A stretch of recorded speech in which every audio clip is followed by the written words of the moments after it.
आप सभी लोगों ने सुना होगा इस चैप्टर के दौरान एक आता एक संकर संकरण या मोनो हाइब्रिड क्रॉस।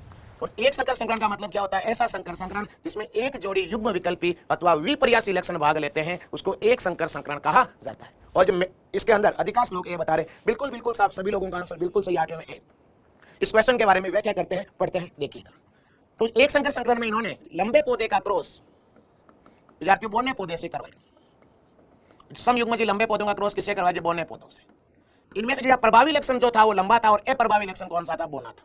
इस लंबे को हम कहते हैं, लिखते हैं कैपिटल टी, बोने को लिखते हैं स्मॉल टी। ये दोनों जनक होते हैं और जब भी जनक से युग्मक का निर्माण होता है तो अर्धसूत्री विभाजन होता है, इसलिए यहां बसता है स्मॉल टी और यहां क्या होगा? Capital T. अब इन दोनों युग्मकों का संलयन होगा तो F1PD के अंदर प्राप्त होगा कैपिटल टी और स्मॉल टी, विषम युग्मजीय अवस्था है।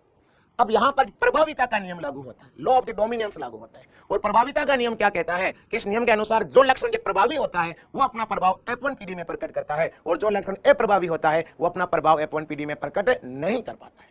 क्यों नहीं कर पाता है? क्योंकि प्रभावी लक्षण अप्रभावी लक्षण को प्रकट होने, अभिव्यक्त होने, एक्सप्रेस होने देता ही नहीं है। तो यहां पर जैसी बात है, प्रभावी है कैपिटल टी, अप्रभावी स्मॉल टी, तो जो F1PD के अंदर जो पौधे प्राप्त होंगे वो पौधे कैसे प्राप्त होंगे? लंबे प्राप्त होंगे। और ये लंबे पौधे क्यों प्राप्त होंगे? क्योंकि लंबा होना प्रभावी विशेषक है और F1PD में जातियों प्रभाविता के नियम के अनुसार जो प्रभावी लक्षण होते हैं, जो प्रभावी विशेषक होते हैं, वही अपना प्रभाव प्रकट करते हैं।